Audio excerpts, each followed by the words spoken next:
Hi అండి. ఈరోజు ఒక చిన్న స్పెషల్ ఉందండి. ఏంటి ఆ స్పెషల్ అంటే మా పాప బర్త్‌డే.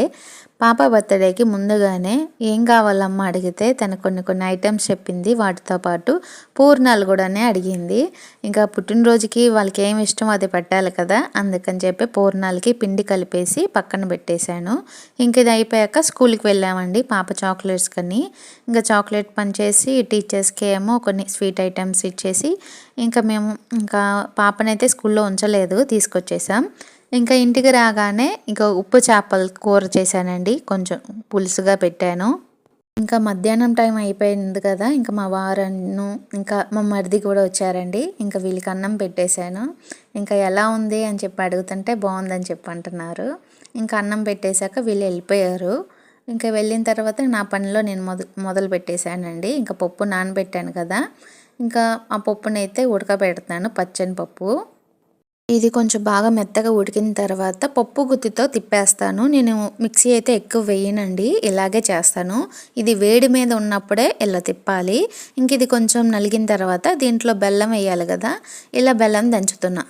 ఆ పప్పు వేడిగా ఉన్నప్పుడే దంచుకున్న బెల్లం వేసేయాలండి. నేను ఈ పప్పు చేస్తూ ఉంటే మేము మా అమ్మమ్మ దగ్గర చేసే కొన్ని చిలిపి పనులు గుర్తొచ్చినాయండి. బెల్లం కవర్లు ఉన్నాయి కదండి, అస్సలు వదిలిపెట్టేవాళ్ళం కాదు, తినేసేవాళ్ళం. నేను మా చెల్లి ఎగబడేవాళ్ళం. పూర్ణం కన్నా పూర్ణం పప్పు ఉంది కదా, ఆ పప్పు కోసం నాకు ఎక్కువ ఎగబడి తినేవాళ్ళం. కవర్ ఈ కవర్ నీకు, కవర్ నాకు అనుకునేవాళ్ళం చిన్నప్పుడు. ఇది దంచుతుంటే అది గుర్తుకొచ్చింది, అందుకే చెప్తున్నాను మీకు. చాలా బాగా ఎంజాయ్ చేసేదాన్ని మా అమ్మ ఇంట్లో. ఇది చూడండి ఏం వచ్చించదు. ఇప్పుడు చేస్తే ఇప్పుడు కూడా అవుతావా అంటారు. ఇంకా పాకంలో వేసేసాను కదండి, చూడండి ఇది ఇలా రావాలి, పాకం వస్తుంది. ఇప్పుడు దీన్ని వేడి చేయాలి. నేనైతే ఇలాగే చేస్తాను. కొంతమంది మిక్సీ పడతారు, పప్పును మిక్సీ పట్టి బెల్లం పాకం అనేది వేస్తారు, కానీ నాకు అలా నచ్చదు. ఇలా వేస్తేనే కొంచెం బాగుంటుంది. వీళ్ళు ఎంతమంది ఇలా చేస్తారు, పప్పుని నలగొట్టి దాంట్లో బెల్లం వేసి ఇలా చేస్తారు. మిక్సీ అయితే చాలా అసలు ఏంటండి ఎక్కువ పప్పు మిక్సీ అనేది వేయను, ఇలాగే చేస్తాను. దీన్ని కొంచెం వేడి చేయాలి, వేడి చేయాలి. మనం పప్పుని వేడిగా ఉన్నప్పుడే తిప్పాం కదా, అప్పుడు మనం బెల్లం వేసినప్పుడు ఇలా వేడికి పాకం అయిద్దండి. వీటిని పాకం కాకుండా దగ్గర రావడానికి నేను మళ్ళీ స్టవ్ మీద పెట్టి ఇలా దగ్గర చేస్తున్నాను. అది కొంచెం దగ్గర పడ్డాక ఫ్యాన్ కింద పెట్టి ఆరబెట్టాలి. అప్పుడు ఉండ అనేది బాగా వస్తుంది. ఆరే లోపల అన్నం తినేద్దాం. పొద్దు నుంచి ఏం తినలేదండి, పిల్లలు స్కూల్ కదా, ఆ పని ఈ పని అని చెప్పి ఏం తినకుండా అలాగే ఉన్నాను. టిఫిన్ కూడా ఏం చేయలేదు. ఇంట్లో పని అయితే అంటే పని అంతా అయ్యాకే తిందామని అనిపించింది. అప్పుడప్పుడు ఆకలి వేసినప్పుడు అయితే తినేస్తాను. ఇప్పుడు అది ఆరాక ఆరే లోపల ఇది తినేద్దాం అన్నం. ఇదిగోండి ఉప్పు చేప పులుసు. ఇది తిన్నాక మళ్ళీ ఇంట్లో పనులు ఇంకా మొదలు ఉన్నాయిగా, అవి కూడా చేసేసుకోవాలి. తిన్నానండి, అది కొంచెం ఆరాలి. ఈ లోపల బయటకు వెళ్ళి రావాల్సి వచ్చిన పని ఉంది అప్పుడు, అందుకని బయటకు వెళ్తున్నాను. ఇంకా బయట నుంచి రాగానే పూర్ణాలు చేద్దాంలే అని చెప్పి అనుకున్నామండి. ఇంకా అయితే పూర్ణాలకైతే బ్రేక్ పడింది. ఎందుకంటే మా మామయ్య వాళ్ళు బయటికి వెళ్ళాలి, అందుకని త్వరగా ముగించేసుకోండి, మేము తొందరగా వెళ్ళాలని చెప్పి అన్నారు. ఇంకా అందుకని చెప్పి ఇంకా నేనైతే మా అత్తయ్య మా వదిన వాళ్ళు వచ్చేదాకా చేద్దాంలే, ఇవన్నీ చిన్నగా కోసుకుని అన్నీ రెడీగా పెట్టుకుందాం అనుకున్నా. కానీ వాళ్ళైతే మేము రాకముందు అన్నీ తొందరగా చేసేసుకో అమ్మా అని చెప్పి అన్నారు. ఇంకా అందుకని చెప్పి ఇంకా మొదలు పెట్టేశాను. ఇందులో ఏంటంటే అండి, నాకు ఒక్క స్టవ్వే పని చేస్తుందో, ఇంకో స్టవ్ వచ్చి రిపేర్ వచ్చేసింది. ఇంకా అన్నీ కలిసి వచ్చినాయి అని చెప్పి ఇంకా తొందరగా చేసేసాను. ఏదైనా ఫంక్షన్లో ఇలా చేయాలి, అలా చేయాలి, నీట్గా ఉండాలి అనుకునేటప్పుడు ఏదో ఒకటి వస్తుందండి. నేనైతే అనుకోలేదు ఆ స్టవ్ రిపేర్ వచ్చిద్దని. ఇంకా పెద్ద స్టవ్ అయితే ఉంది కాబట్టి దాని మీద కానిచ్చేసాను పనంతా. మా చెల్లి కూడా వస్తానంది కానీ పాపకైతే బాగాలేదండి, కొంచెం ఫీవర్ వచ్చింది. ఇంకా అందుకని తనైతే రాలేదు. ఇంకా నేనైతే బిర్యానీ కోసం అని చెప్పి ఇలా వండేసాను. ఫస్ట్ ఇలా తాలింపు అన్నీ వేసేసి, ఎప్పుడైనా నేను ఎసర్లో వేస్తాను బియ్యాన్ని, కానీ ఈసారి ఎసరు వేయలేదండి. ఇలా అయితే బియ్యంగా వేసేసుకొని తాలింపులాగా పెట్టేశాను. అది కూడా నాకు వచ్చినట్టు చేసేసాను. ఇంక ఇది అయిపోయే లోపల చికెన్ కావాల్సినవన్నీ నేను సిద్ధం చేసుకున్నా. ఇంకా అన్నం అయితే అయిపోయిందండి. ఇంకా కూర కోసం అని చెప్పి ఇలా చికెన్ అయితే శుభ్రంగా కడిగేశాను. అన్నం ఎసరులో కొంచెం ఉడుకుతున్నప్పుడే నేను ఉల్లిపాయలు, పచ్చిమిరపకాయలు అన్నీ కోసేసుకున్నానండి కూర కోసం. ఇలా ఒక డేక్షలో నూనె వేసేసుకొని ఉల్లిపాయలు, పచ్చిమిరపకాయలు ఇవన్నీ వేసి కూర కోసం అవన్నీ కొంచెం మసాలా వేసి వేపుతున్నాను పచ్చివాసన పోయేదాకా. ఇంక ఈ లోపల ఇదిగోండి గోంగూర ఉంది కదా, గోంగూరను కూడా కోసేసుకుంటున్నాను.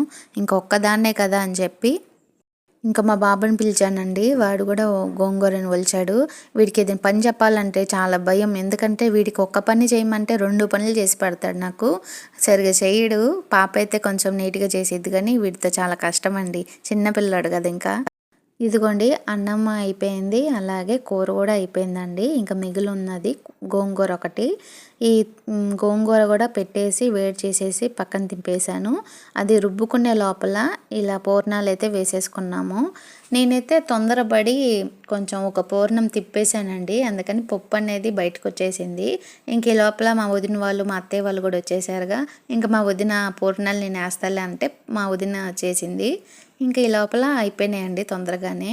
ఇదిగోండి పెరుగు చట్నీ, గోంగూర, పూర్ణాలు వేసేసుకున్నాం. అంత ఇప్పుడే అయిపోయిందండి. ఇంకా కేక్ కట్ చేయాలి, ఇంకా కొంతమంది రావాలి, అందుకని ఆగాం. మాధురుగా ఉంటుంది తండ్రి, మరి బిడ్డ పక్కన అప్పుడు కార్యం చేయండి. ఆ కేక్ వల్లే బిడ్డ కూడా మీరు దీవించి ఆశీర్వాదం తండ్రి. నీకు వందనాలు. తిరిగి జ్ఞానం దయచేయండి, సోదరులు మంచి తిరిగి దయచేయండి తండ్రి. ఆయన నూతనగా కేక్ కట్ చేయటప్పుడు మాకు ఇచ్చిన ధన్యతను బట్టి సృష్టించి మయపరుస్తున్నాం తండ్రి. కుటుంబాన్ని ఆశీర్వదించండి, దీవించండి. ఇచ్చిన బిడ్డది పక్కన కార్యం చేయండి. ఆయన మరి తిరిగి దృష్టిలో నీ కృపాన్ని కావాలని మాకు పయించండి తండ్రి నాయన. ఇంకా అందరూ వచ్చిన తర్వాత ప్రేయర్ చేయించి కేక్ కటింగ్ చేయించారండి మా మావయ్య. వీళ్ళే అండి మా మావయ్య, మా అత్తయ్య. ఇక్కడ కూర్చున్నాము వచ్చి మా వదిన, పిల్లలు అండి వాళ్ళ పిల్లలు, అలాగే ఈ పెద్ద బాబు వచ్చి మా మరిది వాళ్ళ అబ్బాయి. ఇంకా మధ్యాహ్నం వచ్చారని చెప్పి అన్నాను కదా, వాళ్ళ అబ్బాయి. ఇంకా కేక్ కటింగ్ అయిపోగానే పిల్లలకి వచ్చిన వాళ్ళందరికీ మా వదిన అయితే భోజనం అయితే పెట్టేసింది. ఇంకా కేక్ అయితే పక్కన వాళ్ళకి వీళ్ళకి ఒక ప్లేట్లో ఒక సాసర్లో పెట్టేసి ఇచ్చేసాను. పాప అయితే ఏడుస్తుందని చెప్పి అనుకోవద్దు, పాప కేక్ కోసారని చెప్పి బాగా ఎంజాయ్ చేస్తుంది. కేక్ అని చెప్పి. చిన్నపిల్లలు అంతే కదండి, ఎక్కడైనా పిలిస్తే కేక్ ఇస్తారా, చాక్లెట్ ఇస్తారా అని చెప్పి చూస్తారు. ఎవరైనా సరే, మనం కూడా చిన్నప్పుడు అంతే కదా.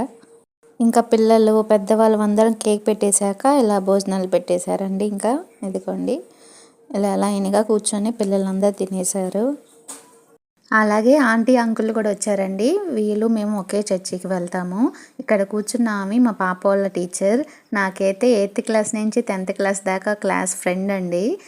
ఒకే స్కూల్లో చదువుకున్నాం. అనుకోకుండా ఇంటి పక్కనే మాకు, ఒకే ఊర్లో.